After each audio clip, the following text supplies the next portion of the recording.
Today's video is relatively simple. If you are here watching this video, then no doubt you are very much aware of the kinds of technologies that are available to us. Technologies that essentially connect us across the world. Some may even call this hyperconnectivity because we are connected on a social level, on a professional level, on a work level, on a family level, on a friend level. We can connect with so many people using technologies, but most of these technologies require us to be exposed to or to face some kind of a screen, and this is when it can become a problem. Most screens, perhaps all screens that we look at, tend to emit certain wavelengths of blue light, which can be disrupting for us. They can be disrupting to our ability to sleep and rest properly. So as we live in today's day and age in a technologically advanced society that allows us to be connected, that allows us to experience all kinds of things, we are also exposed to things that may not be the best for us. And in today's episode, I want to introduce to you the idea of digital detox. What could you do, first of all, to consider what kind of exposure do you allow for yourself, for your children, for your family, as it relates to technologies? Do you spend a lot of time looking at screens, computer screens, TV screens, phone screens, iPad or other notepad screens? And what does it really do to you? Do you know? It's hard to know. Maybe you notice trouble sleeping or disruptions in your sleeping habits or patterns, but do we really know without being hooked up to machinery at a lab that could study us in a proper way? Do we really know how all this connectivity, all this technology affects us? Well, we do know that more screen time is not necessarily a good thing. So let's talk about how we could clean up that digital reality, how we could introduce detox for our digital interactions. One way, of course, is to decrease your screen time. It's a no-brainer, right? Spend less time looking at screens. It may be easier said than done, but it doesn't have to be as hard as maybe you think it might be. It could be as simple as setting specific times during which you simply will not allow yourself to be exposed to screens.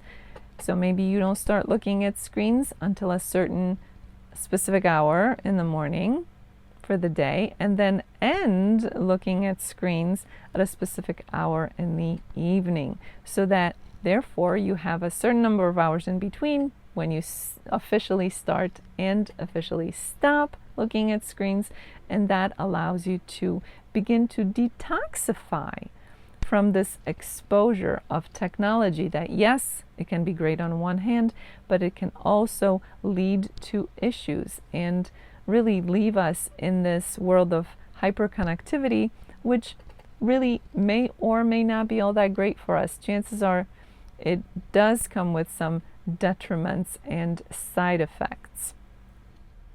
The other thing that is pretty obvious but sometimes can elude people is to not only limit your screen time, but actually engage in in-person, offline type of activities.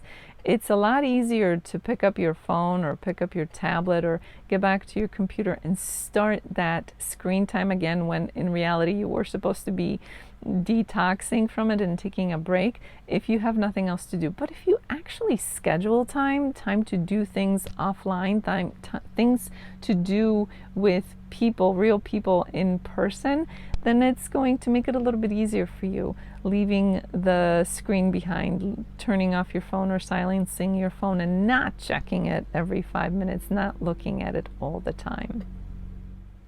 And this is not to suggest that we abandon technology and never have screen time, but maybe focus on your health and well-being. And while you're interacting with technology, choose a way of interacting that maybe doesn't require you looking at a screen.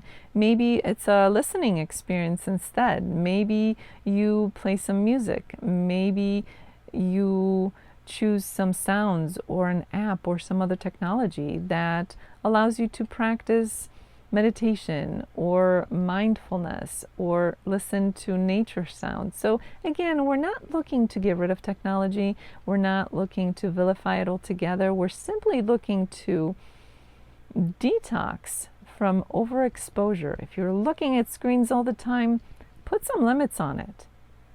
If it's hard for you to stay away from it, go outside and do something that requires in-person interaction. If you are struggling with the idea of giving it up altogether, find the kinds of experiences where you're not staring at a screen all the time. You can always turn away, you can always close your eyes and simply listen to the music or the information for which you came to that technology to begin with. So there are many ways to start detoxing, to start separating and disconnecting from certain technologies, especially when they lead to things that may not be very good for us, when they lead to things that may be thought of as hyperconnectivity. I know that it's hard for some of you to believe, but you absolutely do not have to be connected to everything all the time.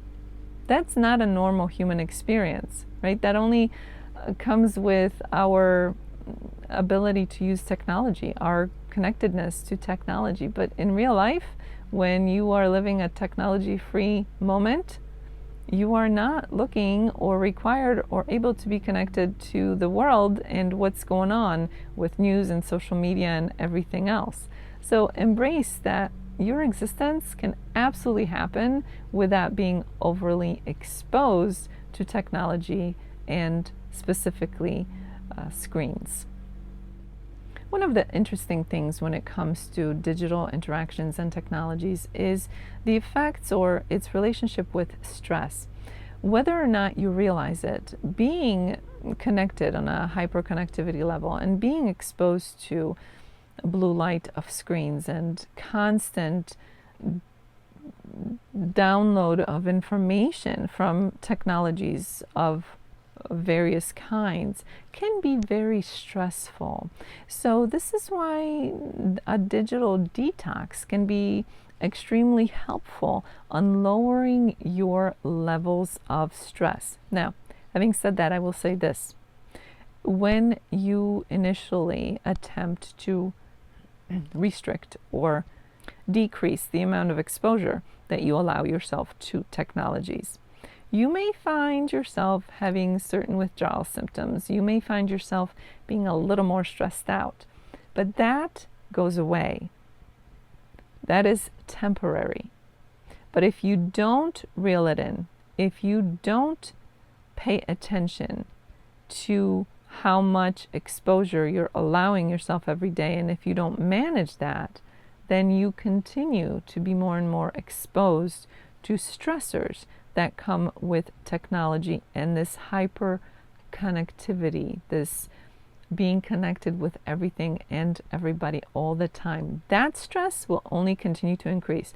But if you try to better manage your relationship to technology, even though there may be a momentary increase in stress or stress perception, that absolutely will decrease and benefit you as you move forward.